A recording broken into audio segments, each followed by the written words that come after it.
আজি প্রণমি তোমারে চলিব নাথ সংসার কাজে। আজি প্রণমি তোমারে চলিব নাথ সংসার কাজে।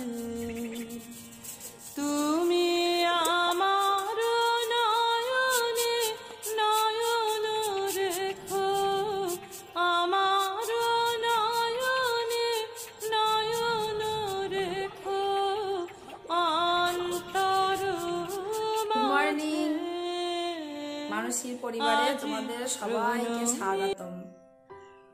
তোমরা দুদিন ধরে দেখেছো আমি কোনো ব্লগ করিনি, আমি আসিনি ব্লগে। তো তার কারণটা হচ্ছে যে আমার মাকে সাপে কেটেছিল, মাকে নিয়ে খুব চিন্তায় ছিলাম, হসপিটালে ছিল মা। তো দুদিন ধরে মাকে নিয়ে তো চিন্তায় থাকা তো একটা ব্যাপার ছিলই, মায়ের চিন্তায় আমি নিজে এতখানি অসুস্থ হয়ে গেছিলাম, বমি টমি করে তারপরে খেতে পারছিলাম না, খুব উইক লাগছিল। তো আজকে মোটামুটি সব ঠিকঠাক আছে, মা বাড়ি চলে এসছে। মা এখন ভালো আছে, কিন্তু শারীরিকভাবে একটু উইক, কারণ ইঞ্জেকশনগুলো তো একটু শরীরে ইফেক্ট ফেলবেই। আর এখন বাজে কটা বাজে জানি না, কারণ আমার ঘড়ি কারেন্ট না থাকলে অফ হয়ে যায়, তাই জানি না। এবার গ্রিন টি, তোমরাও খাও গ্রিন টি। সকাল থেকে দেখো কারেন্ট নেই, কাজ করার পর একটুখানি খুব গরম লাগে, মনে করি একটু ফ্যানে বসবো, কিন্তু কারেন্ট নেই। গুলগুলির ঘুমু দেখো, সকাল এখন কটা বাজে? 8:15। গুলু, ও আমার গুলু, ও না না ননা ননা, ওই শুনটু বলে কেমন করে ঘুমু করে, পা তুলে দিয়ে বালিশের ওপরে কাঁটা ঢাকা দিয়ে। আমার মা আরে দেখো দেখো দেখো কি ঘুমের ঘরটা খানা, বুক বুক বুক বুক। ও শুনটু আমার পাক্কা বুড়ি, আমি এখানে ঘুমাই মাথা দিয়ে, ঘুমাবো। তো আজকে আমাদের রান্না বান্নার মেনু হচ্ছে, আজকে প্রায় 2-3 মাস পর আমরা মাটন খাবো। 2-3 মাস কেন, আরো বেশি হবে, বহুদিন মাটন খাওয়া হয়নি। তো এই মাটনটা নেওয়া হয়েছে প্রায় 1 সপ্তাহেরও বেশি আগে। তো কোনো মানে আজকে এই থাকছে, আজকে কারো শরীর খারাপ, তারপর মাকে নিয়ে তো বেশ কদিন ভোগান্তি গেল। তো এইভাবে মাটনটা খাওয়া হয়নি, সেই ফ্রিজে ভরা আছে ডিপের মধ্যে, সে এখন বরফ হয়ে এমন শক্ত হয়ে গেছে তাকে বের করা যাচ্ছে না। জানি না বের করার অভাবে আজকে সেটা রান্না হবে কি হবে না বুঝতে পারছি না। তো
লাগিয়েছে আমার বর, প্রচুর শাক লাগানো আছে এখানে, কলমি আর এগুলো লাল শাক সবে বেরোচ্ছে। আর ওইদিকে আমার ঠাম্মা লাগিয়েছে শাক প্রচুর। তো আমি চলে এসেছি ঘরটার মুছে, সব থেকে যুদ্ধ করা কাজ করে চলে এসেছি। একটা সমস্যা আমার, এত সমস্যা ঘরে, এত পিঁপড়ে হচ্ছে যে আমি পিঁপড়ের জন্য মানে পাগল হয়ে যাওয়ার অবস্থা। ঘরের মেঝেতে পা দিতে পারি না, সবসময় গা বেয়ে পিঁপড়ে উঠে পড়ে। বাড়িতে যেন আমার থাকার কোনো অধিকারই নাই, ওদের রাজত্ব। যত পোকা, সন্ধ্যা লাগলে ঘরের মেঝে আর মানে চিনতে পারি না যে সাদা না কালো, কত ভ্যারাইটিস রকমের পোকা। কি করে যাই পিঁপড়ের সমস্যা দূর করবো একটু আমাকে জানাবেন প্লিজ কমেন্ট বক্সে।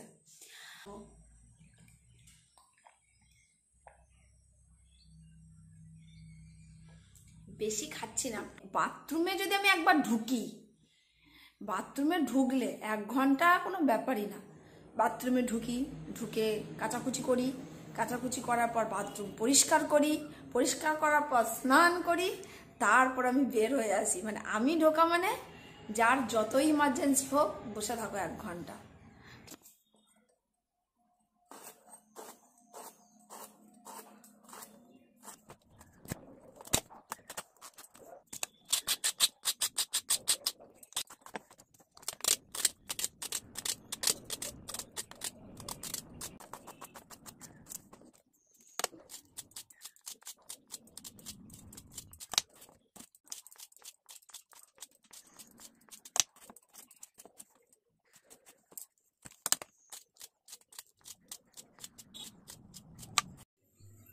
আমি মাংসটা মানে মাটনটা একটুখানি তেল, নুন আর হলুদ দিয়ে সিদ্ধ বসিয়ে দিয়েছি।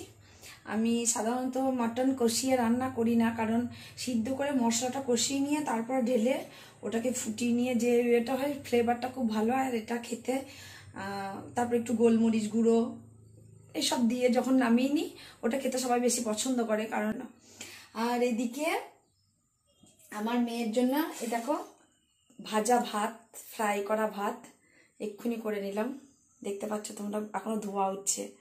তো এটা আমি কি করে করেছি, এটা ও খেতে খুব পছন্দ করে। এটা রাতের ভাত যেটা থাকে, রাতের ভাতটা কড়াইয়ের মধ্যে একটু তেল দিয়ে পেঁয়াজ, লঙ্কা, টমেটো বা তোমরা কোনো সবজিও দিতে পারো, সবজি থাকলে। আমি তাড়াহুড়ো করে সবজি আর কাটিনি, তো সবজি টবজি দিয়ে ওটাকে ভালো করে ভেজে নিয়ে তারপরে ভাতটা দিয়ে তাতে 1 ফোঁটা হলুদ আর লবণ দিয়ে ওটাকে নেড়ে নিয়ে শেষকালে নামানোর সময় একটু গোলমরিচ দিয়ে ওটাকে ভালো করে ফ্রাই করতে হবে।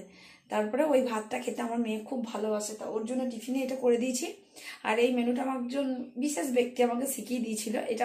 তো এখন আমার মাংসটা যতক্ষণ সিদ্ধ হচ্ছে ততক্ষণে আমি আমার মেয়েকে খাওয়াবো, সঙ্গে আমরাও টিফিন করব। আমাদের আজকে টিফিনে কিছুই না, গুড়ের বাতাসা আর ছোলার ছাতু আর মুড়ি। এটা খেতে হেভি লাগে এবং শরীরের জন্য খুব ভালো, তোমরা খেয়ে দেখতে পারো। এই যে আমি পেঁয়াজ, লঙ্কা, আদা, রসুন সব কেটে রেখে দিয়েছি। আমি মিক্সিতে গ্রাইন্ড করে নেবো ভেবেছিলাম, কিন্তু সকাল থেকে কারেন্ট নেই, তাই আমার সেটা আর হলো না। এখন আমাকে এটার সাহায্যে আপাতত করে নিতে হবে।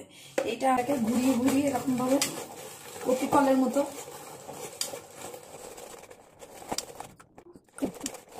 এবার মশলাটা এই দেখো নিচেতে জমে গেছে, কত সুন্দর। এবার এটা বের করে নেবো, তোমাদেরকে দেখাবো যে কেমন হয় মশলাটা। এটা ভর্তি হয়ে গেছে, বেরিয়ে গেছে। আমি শুনেছি নাকি মশলা, আদা, রসুন, পেঁয়াজ এসব কুচি করে নিলে বা থেতো করে নিলে নাকি তরকারির টেস্ট বেশি হয়। তো দেখা যাক আজকে কেমন হয় মাংস। প্রথম জীবন ঝিঙে আলু কুচিয়ে রেখেছি, প্রথমে এই তরকারিটা আমি বানিয়ে নেব। এদিকে আমি ঝিঙেটা বসিয়ে দিয়েছি, এইদিকে আমি মাংসটা করব। প্রথমে এই কড়াইয়ে দিয়ে দেব সর্ষের তেল। আমি তেল মশলা খুব কম খাই, তোমরা জানো যে আমি বিভিন্ন রোগের শিকার। ফোড়ন দেব আমি, আমার ডাল হয়ে গেছে আগেই, 2-3টে শুকনো লঙ্কা, আর দেব একটু কাঠ মশলা মানে দারচিনি, আর দেব কুচানো ক্যাপসিকাম।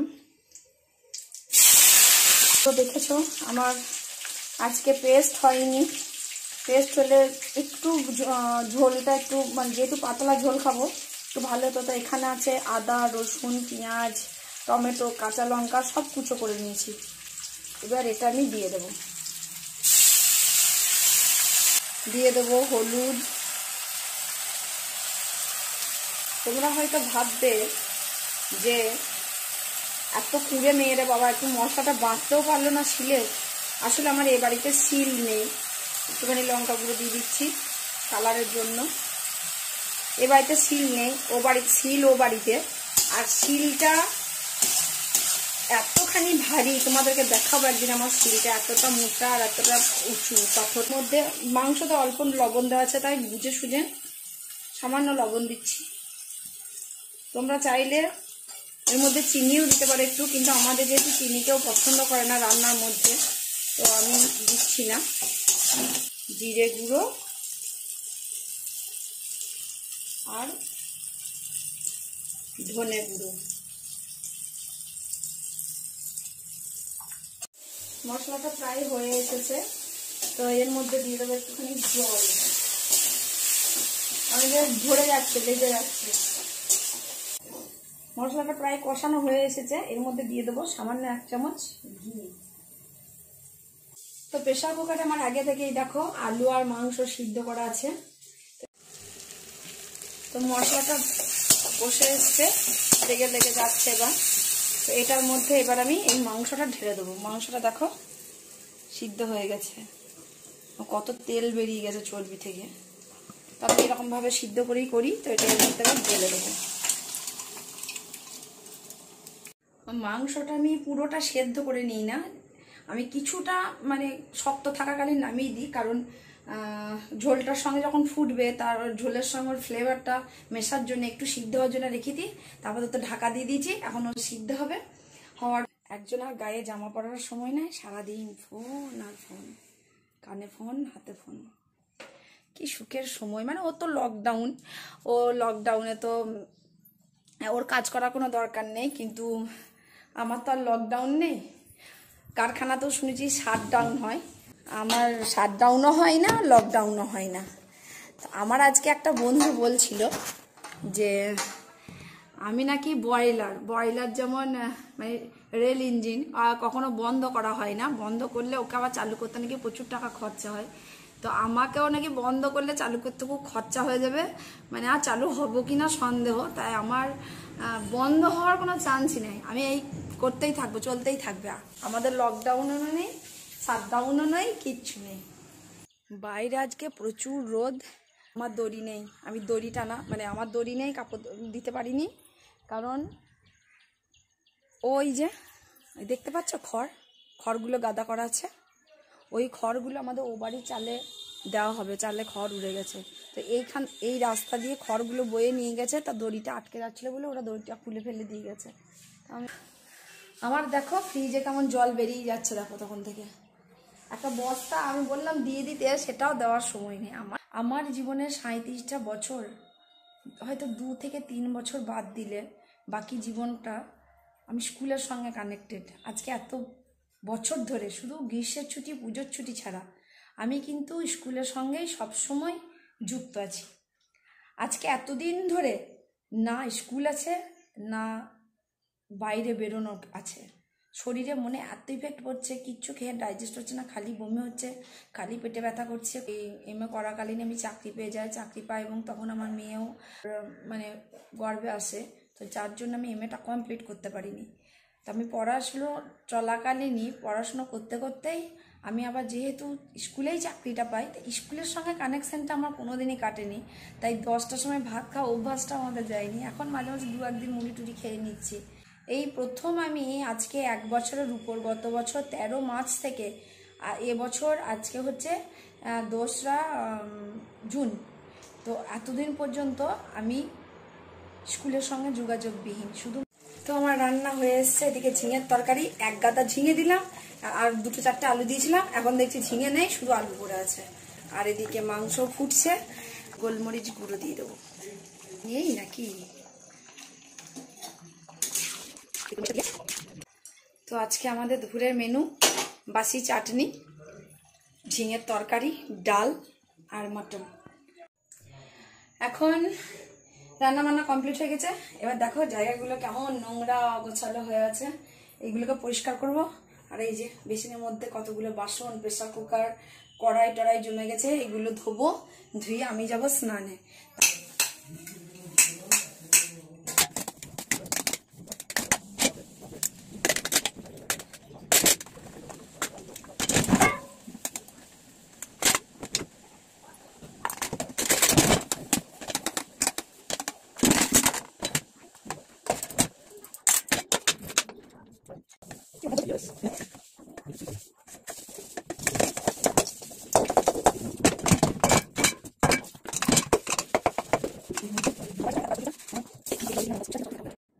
তো এখন আমি এসে গেছি স্নান করে। উফ, আজকে প্রচুর লেট হয়ে গেছিল স্নান করতে। 12টা, এখন বাজে 12:05। কারেন্ট এসেছিল, চলেও গেল। তো কারেন্ট না থাকলে জীবনটা যে কতটা থেমে যায় সেটা মানে বিশেষ করে রান্না বান্নার টাইমে, স্নান করার টাইমে বোঝা যায়। কারণ জল আর ওই মশলাপাতি বাটার সময়। আমার আইব্রোটা এবার ঠিক করতে হবে।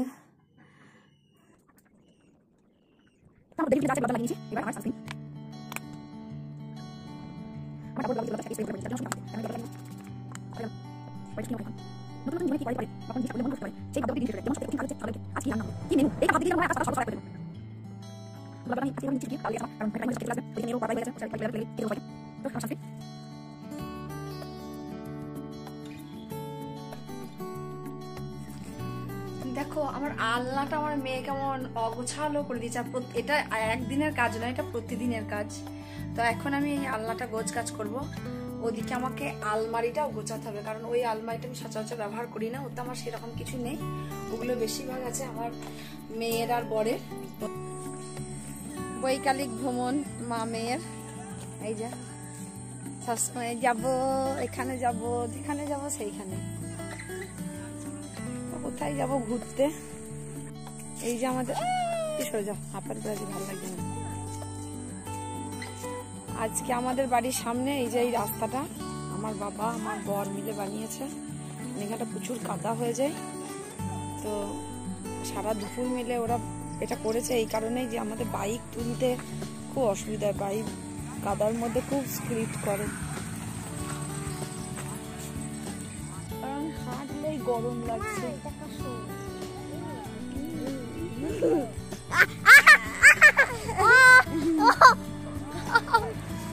আমাদের যে ঘর ছাউনি দেবে, ঘরের চাল দেবে, সে খড়গুলো এখানে রাখা আছে জলে ভিজানোর জন্য। গরুতে সব ঠেলে ঠেলে ফেলে দিচ্ছে। আর এখন আমরা চলে এসেছি বেরু টেরু করে। দেখো কেমন ঘেমে গেছি, প্রচুর ঘাম হচ্ছে, জামা কাপড়ও ঘামে পুরো ভিজে গেছে। এখন জামা কাপড় গুলো ধোবো, কাচবো, গাটা একটু মুছবো, স্নান তো করতে পারবো না। আর এই যে আমার মেয়ে এখন যাবে জামা কাপড় ছেড়ে গা হাত পা ধুয়ে সন্ধ্যে দেবে। আর আজকে আমার ভীষণ ভীষণ সৌভাগ্য, আমার জন্য বেগুনি ভাজছে আর চা।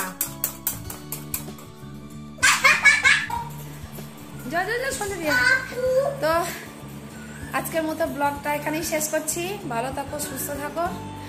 আর আমার চ্যানেলে একটা নাম দেবো ভাবছি, তো তোমরা নামটা একটু মেনশন করে দিও। মেনশন করে আমাকে কমেন্ট বক্সে জানিও যে কি নাম দিলে ভালো হবে। ভালো থাকো, টাটা।